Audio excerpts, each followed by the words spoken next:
আসসালামু আলাইকুম। আন্তর্জাতিক বাংলা সংবাদে আপনাদের স্বাগতম। শুরুতেই জানিয়ে দিব সংবাদ শিরোনাম, পরে বিস্তারিত। তেহরান দমেস্কে সহযোগিতার ফলে গাজা যুদ্ধে ইসরায়েলের পরাজয় ঘটবে। অন্যদিকে ইরানি ন্যানো ক্যাটালিস্ট ব্যবহারে রাশিয়া শিল্পপতিদের আগ্রহ এবং শত্রুদের ভুল হিসাব নিকাশের জন্য ইরানের ভয়াবহ আঘাত অপেক্ষা করছে।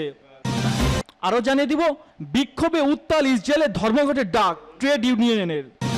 অন্যদিকে 150 ব্যক্তি এবং সংস্থার উপর কিয়েভের নিষেধাজ্ঞা এবং সবশেষ জানিয়ে দেব মার্কিন সরকারের রাজনৈতিক সমাধান, কেন এত সামরিক ধোঁকা। এতক্ষণ দেখছিলেন সংবাদ শিরোনাম, এবার বিস্তারিত। তার আগে ভিডিওটি কোন জেলা থেকে দেখছেন অবশ্যই কমেন্ট করে জানাবেন এবং আমাদের সাথে থাকার জন্য চ্যানেলটি সাবস্ক্রাইব করে দিবেন।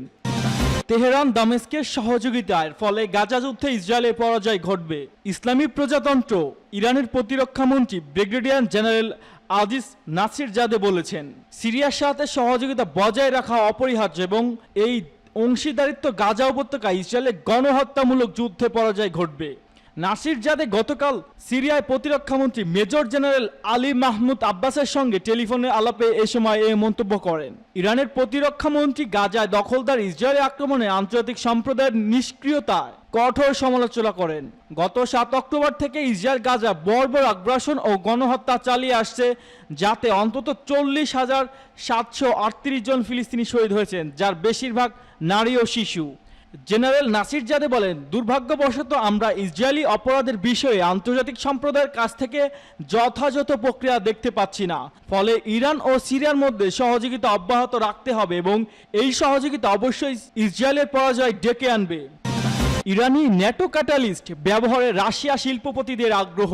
পার্স টুডে ব্রিক্স বৈঠকে ইরানের ন্যাটো ক্যাটিক্যালগুলোর রাশিয়া শিল্পপতিদের দৃষ্টি আকর্ষণ করেছে। ন্যানো ক্যাটালিস্ট শিল্পক্ষেত্রে গুরুত্বপূর্ণ কৌশলগত পণ্য হিসেবে বিবেচিত।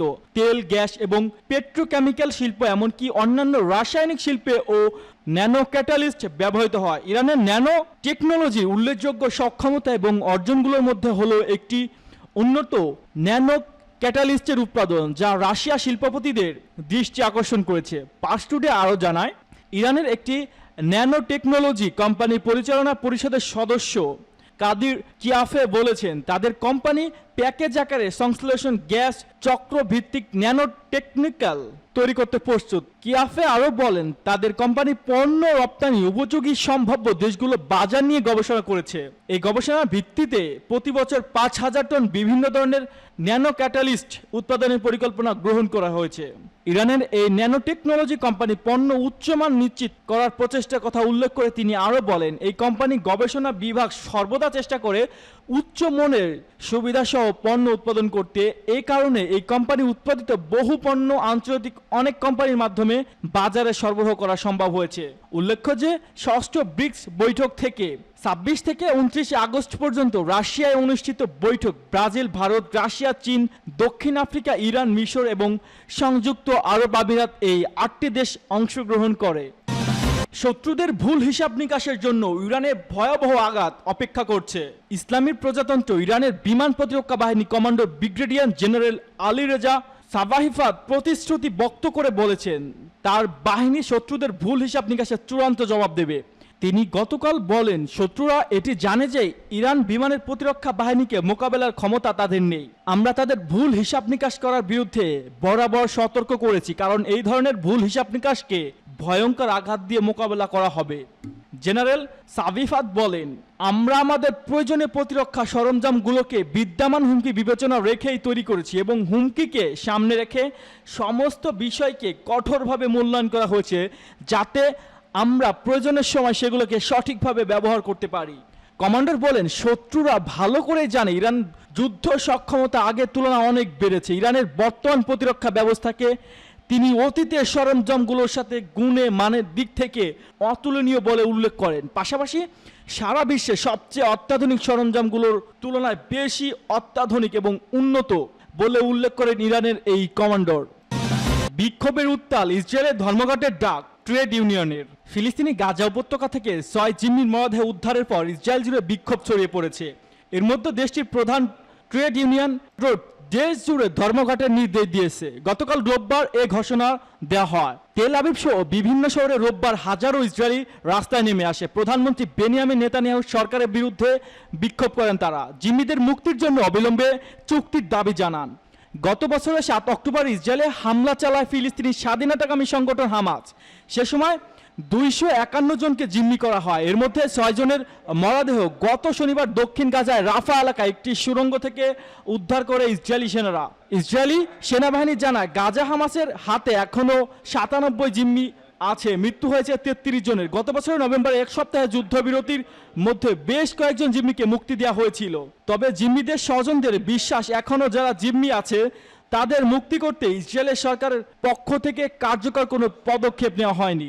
জিম্মি ও নিখোঁজ ব্যক্তিদের পরিবারের ফোরাম বলেছে জিম্মিদের ফিরে আনতে আলোচনার মাধ্যমে জরুরি একটি চুক্তি দরকার ছিল। এক বিবৃতিতে বলা হয় কয়েক মাসের মধ্যস্থতা প্রচেষ্টায় বিলম্ব আর অজুহাত না দেখালেই ওই 6 জিম্মি হয়তো এখনো বেঁচে থাকতো। এই চুক্তিতে পৌঁছাতে জিম্মিদের পরিবার ইসরায়েল জুড়ে সাধারণ বিক্ষোভ ডাক দেয়। পরেই ইসরায়েল শক্তি ট্রেড ইউনিয়ন হিস্টারডট আজ সোমবার থেকে সর্বাত্মক ধর্মঘট পালন করার নির্দেশ দেয়। 150 ব্যক্তি এবং সংস্থার উপর কিয়েভের নিষেধাজ্ঞা। রাশিয়ার বিমান পরিকাঠামোর সাথে যুক্ত থাকার অভিযোগে 150 ব্যক্তি এবং সংস্থার উপর নিষেধাজ্ঞা জারি করেছে কিয়েভ। সোমবার এক প্রতিবেদনে তথ্য জানিয়েছে রাশিয়ার নিউজ এজেন্সি। সোমবার ইউক্রেনের প্রেসিডেন্ট ভ্লাদিমির জেলেনস্কি তার টেলিগ্রাম চ্যানেলে বলেন, আজ আমি ইউক্রেনের জাতীয় নিরাপত্তা ও প্রতিরক্ষা কাউন্সিলের সিদ্ধান্তে স্বাক্ষর করেছি। তিনি আরও বলেন, এই নিষেধাজ্ঞা প্রায় 150টি আইন সংস্থা এবং ব্যক্তির বিরুদ্ধে যারা রাশিয়ার বিমান পরিকাঠামোর সঙ্গে জড়িত। জেলেনস্কি আরও জানিয়েছে ইউক্রেনের নাগরিকের বিরুদ্ধে নিষেধাজ্ঞা আরেকটি প্যাকেজে তিনি স্বাক্ষর করেছেন যারা রাশিয়াকে সমর্থন করে। ইউক্রেনীয় কর্তৃপক্ষ এদেরকে রাশিয়ার দোসর হিসেবে চিহ্নিত করেছেন।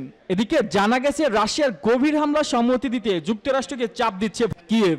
আত্মরক্ষার্থে স্বার্থে যুক্তরাষ্ট্রের কাছ থেকে সামরিক সহায়তা পেতে আসছে ইউক্রেন। এবার যুক্তরাষ্ট্রের সরবরাহ করা গোলাবারুদ এবং অস্ত্র দিয়ে সামরিক বিমানবন্দর ঘাঁটি ও অস্ত্রঘাট ধ্বংসের মাধ্যমে মস্কোতে ঠেকাতে চায় কিয়েভ। এ কারণে জেলেনস্কি চান যুক্তরাষ্ট্রের সম্মতি। মার্কিন সরকার রাজনৈতিক সমাধান, কেন এত সামরিক ধোঁকা? পার্সটুরে মার্কিন সরকার যে অবস্থা দেখতে চায় পশ্চিম এশিয়ার পরিস্থিতিকে তার ঠিক বিপরীত অবস্থায় রয়েছে প্রতিরোধ আন্দোলনগুলো। প্রতিরোধ অক্ষ যুদ্ধবিরতির আলোচনার সাফল্যকে নিজের বৈধ দাবিগুলো পূরণের উপর নির্ভরশীল বলে উল্লেখ করেছেন। হামাস যখন এরই ভিত্তিতে যুদ্ধবিরতিকে স্বাগত জানাচ্ছে, তখন দখলদার ইসরায়েল মার্কিন সরকারের বিরতিহীন সহায়তা নিয়ে আলোচনাগুলোকে বিকল করে যাচ্ছে। মিশরের রাজধানী কায়রোতে যুদ্ধবিরতি আলোচনা ছিল দোহায় অনুষ্ঠিত আলোচনার মধ্যে নৈরাশ্যজনক আলোচনায় ফলাফল তথা যুদ্ধবিরতিতে মৈত্রক্য অচল অবস্থা শিকার বলে খবর আসছে। মধ্যস্থকারীরা বিশেষ করে মিশর ও কাতার নির্দিষ্ট রাজনৈতিক অবস্থান ধরে রাখতে মধ্যস্থতা কাজ করে অব্যাহত রাখলেও ইহুদিবাদী ইসরায়েল যুদ্ধবিরতি আলোচনায় নিজের অনমনীয়তার বিষয়ে মার্কিন সহায়তার ব্যাপারে নিশ্চিত হওয়ার টানা টালবাহানা অব্যাহত রেখেছে আরও বেশি সার আদায়ের লক্ষ্যে।